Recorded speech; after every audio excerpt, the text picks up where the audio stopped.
Chapter 1. Resurrected shadows. The rain-slicked streets of Berlin gleam under sodium lights, casting elongated shadows that dance like specters. Lukas König, smuggled out in a daring prison break orchestrated by hidden loyalists, gasps for air as he emerges from a sewer grate in Charlottenburg. The stench of waste clings to his clothes, mingling with the crisp night air that fills his lungs like a forbidden elixir. His heart races, each beat a thunderous reminder of freedom's cost. 2 guards dead, alarms blaring in the distance. He wipes grime from his face, feeling the rough stubble that has grown unchecked, and slips into the night, his mind a whirlwind of plans. His first stop is a dingy safe house in Friedrichshain, where Fritz, older, wearier, but still loyal, waits with a burner phone and a flask of whiskey. The room smells of stale smoke and desperation, the walls papered with faded maps of old smuggling routes. "Boss," Fritz rasps, his voice gravelly from years of chain-smoking, "the city's changed. Anna Müller's articles have everyone on edge. And Voss, she's taken over Die Wölfe, she's coming for you." Lukas's eyes narrow, a flicker of rage igniting in his chest. He pours a shot, the burn down his throat sharpening his resolve. "Then we strike first, rebuild the family. My son needs a legacy." Meanwhile, Anna Müller paces her fortified apartment in Prenzlauer Berg, the scent of fresh coffee failing to mask her anxiety. Her walls are plastered with clippings, headlines screaming of corruption exposed, but also threats scrawled in anonymous letters. A nightmare jolts her awake, Lukas's face, twisted in vengeance, his hands reaching for her throat. She checks her email, heart skipping as a tip arrives. König is free again, Voss is mobilizing. Trembling, she calls Lena Fischer. "It's happening," Anna whispers, her voice laced with fear and determination. Lena, in her office overlooking the spree, feels a chill despite the heater's hum. "We'll need more than police this time. The military police are watching, rumors of arms smuggling on a national scale." In Hamburg, Karla Voss gathers her inner circle in a dimly lit warehouse, the air heavy with the metallic scent of crates filled with illicit weapons. Her leather jacket creaks as she leans forward, her scarred knuckles rapping the table. "Viktor died because of weakness. We take Berlin, merge with König's remnants or crush them. The shadows belong to us." Her men nod, eyes gleaming with greed and loyalty. She feels the weight of her predecessor's legacy, a burning ambition that consumes her. Lukas reunites with scattered allies, each meeting fraught with tension. In a back alley bar, he confronts a former lieutenant, the taste of betrayal bitter on his tongue. Fists fly, blood splatters the floor, but loyalty is reaffirmed in pain. Anna, shadowing leads, sneaks into a suspect's apartment, her pulse pounding as she uncovers documents linking Voss to Eastern European arms dealers. The chapter builds to a tense standoff. Lukas spots Anna tailing him, their eyes locking across a crowded market, the air electric with unspoken threats.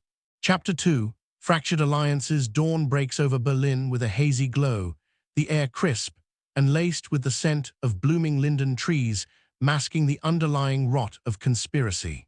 Anna Müller, fueled by adrenaline and black coffee, meets Max in his cluttered Neukölln lair. Screens flicker with hacked feeds, the hum of fans a constant backdrop. "Voss is shipping in heavy artillery," Max says, his fingers trembling on the keyboard, sweat beading on his brow. Anna's stomach knots. She envisions the chaos, innocent lives caught in crossfire.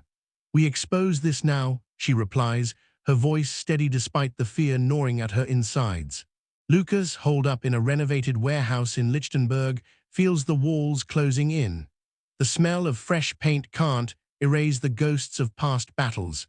He trains new recruits, their youthful faces a stark contrast to his weathered one. "Loyalty or death," he growls, demonstrating a chokehold that leaves a man gasping. But doubt creeps in, whispers of spies among them. He dreams of his son, the boy's laughter a haunting melody, driving him to push harder. Karla Voss arrives in Berlin under cover of night, her convoy rumbling through quiet streets. In an opulent hotel suite overlooking the Brandenburg Gate, she sips champagne, the bubbles tickling her throat as she plots. Contact König's weak links, turn them. Her spy infiltrates Lukas's circle, planting seeds of discord. A brutal ambush follows, Lukas's men clash with Voss's in a Kreuzberg alley, gunshots echoing like thunder, blood pooling on cobblestones. Lukas escapes narrowly, a bullet grazing his arm, the pain a fiery reminder of vulnerability. Lena Fischer coordinates with federal agents, her office buzzing with urgency. Maps sprawl across tables, red pins marking hotspots. "This is bigger than us," she confides to Anna over a hurried lunch, the taste of currywurst turning sour with worry. They uncover a plot to arm a neo-criminal syndicate, threatening national security. Anna risks her life infiltrating a meeting, hidden in shadows, her breath shallow as she records incriminating dialogue. Tensions peak when Lukas discovers the betrayal within. A violent interrogation in a dimly lit basement, the scent of fear and sweat thick, reveals Voss's hand. He vows war, his rage a consuming fire. The chapter ends with Anna narrowly evading capture, her heart pounding as siren. Chapter 3, the gathering storm. Summer heat envelops Berlin, the air shimmering like a mirage over asphalt. Lukas König consolidates power in a fortified compound in Marzahn, the clang of weapons being loaded a symphony of impending doom. Sweat drips down his back as he pores over blueprints, his mind racing with strategies. "Voss wants my throne, she'll die for it." He reaches out to old enemies turned allies, forging uneasy pacts in smoke-filled rooms, the taste of betrayal ever present. Anna and Max delve deeper, their sessions intense, eyes burning from screens, fingers raw from typing. The arms are military-grade, Max reveals, horror in his voice. Anna feels a chill, visions of war-torn streets haunt her. She meets a defector from Voss's crew, in a park bench shrouded by foliage, the rustle of leaves masking their whispers. She's planning a coup on Schwarze Adler, rebuilt as a fortress. Voss, in her lair, feels the thrill of conquest. Her skin tingles with anticipation as she trains her forces, the metallic click of magazines loading fueling her ambition. A subplot unfolds. She kidnaps Lukas's informant, torture scenes vivid with screams and blood, extracting secrets that tip the scales. Lena escalates, involving the military police, Bundeswehr MPs, in briefings. Uniformed officers with stern faces discuss large-scale operations, the room heavy with the scent of polished boots and strategy. "If this escalates, we deploy full force," a colonel states, his words sending ripples of dread.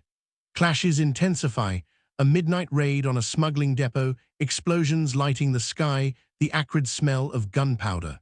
Lukas saves a wounded ally, his hands slick with blood, emotions raw. Anna witnesses it, conflicted, seeing the human in the monster. The chapter climaxes in a high-speed pursuit through Berlin's tunnels, engines roaring, hearts racing. Chapter 4, breaking point. Autumn winds howl through Berlin, leaves crunching under boots like brittle bones. Lukas launches a preemptive strike on Voss's hideout, the night alive with gunfire and shouts. He feels every bullet whiz past, his body aching from wounds old and new. "For my family," he roars, charging into the fray. Anna, embedded with Lena's team, watches from afar, binoculars fogging with her breath. Horror grips her as civilians flee, screams piercing the air. She uncovers evidence of Voss's ties to international cartels, her fingers numb as she types reports. Voss retaliates, her forces storming Lukas's compound. Betrayals unfold, insiders turning coats, leading to brutal executions. She corners Lukas in a warehouse, their confrontation electric. "You're finished, König."